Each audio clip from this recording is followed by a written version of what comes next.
আমরা লালমনিরহাট জেলার গর্ব যে যৌতুকবিহীন বিয়ে করছি, কারণ সমাজে অনেক কুসংস্কার থাকে। তাছাড়া আমরা এখন যৌতুকবিহীন বিয়ে করছি, আমাদের খুব ভালো লাগছে।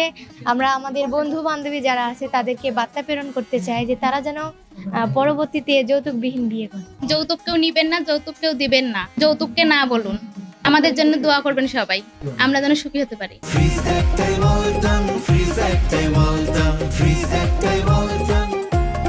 যারা বিবাহের প্রিপারেশন নিতেছে তাদেরকে বলতে চাই তারা যেন যৌতুকবিহীন বিয়ে করে, তাহলে আল্লাহর রহমত থাকবে, আমরাও হালাল পথে একটা স্ত্রী পাবো, দাম্পত্য জীবনে সুখী হবে। আলহামদুলিল্লাহ, এটাই আমি জ্ঞাপন করি। দোয়া চাই যাতে আমাদের এই যৌতুকবিহীন বিয়েটা সুখে এবং সুন্দরভাবে যাতে আমরা সংসার করতে পারি।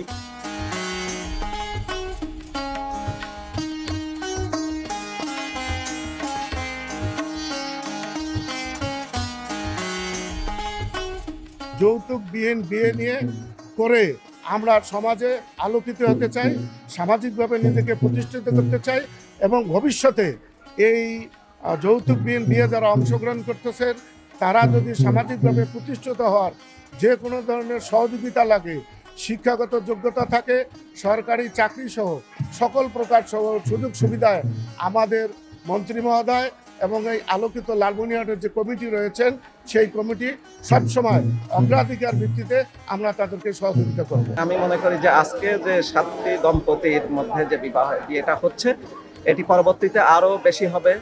এই 7 জনকে দেখে লালমনিরহাটের তরুণরা আগ্রহী হবে এবং এটা দেখে লালমনিরহাট থেকে একসময় সারা দেশে এটি ছড়িয়ে পড়বে। তরুণরা উৎসাহিত হবে যে বিয়ের মতো একটা পবিত্র বন্ধনের মধ্যে যেন যৌতুকের অভিশাপটা আর না ঢোকে, এটা সবাই অনুপ্রাণিত হোক, এটাই আমাদের প্রত্যাশা। আমরা জানি যে যৌতুকের গেড়াকলে পড়ে আমাদের যে তরুণ সমাজ তারা হলো ব্যাপকভাবে সমস্যার সম্মুখীন হচ্ছে। বিশেষ করে যারা আমাদের নারীরা আছে তারা যৌতুকের কারণে বিভিন্নভাবে নির্যাতিত হচ্ছে। এই নির্যাতিত নারীদের যাতে আর নির্যাতনের কষ্ট সহ্য করতে না হয় সেজন্য আমরা যৌতুকবিহীন বিবাহের আয়োজন করেছি।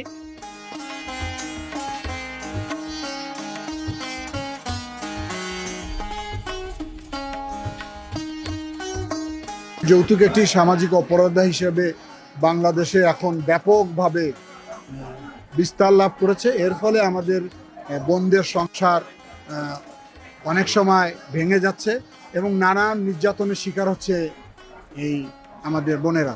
সেখান থেকে আমরা চাই যে যৌতুকবিহীন বিয়ে হয়ে গেলে যে দাম্পত্য বন্ধনটা এটা অটুট থাকবে, ভালোবাসাটা থাকবে এবং তারা সুখে সংসার করতে পারবে।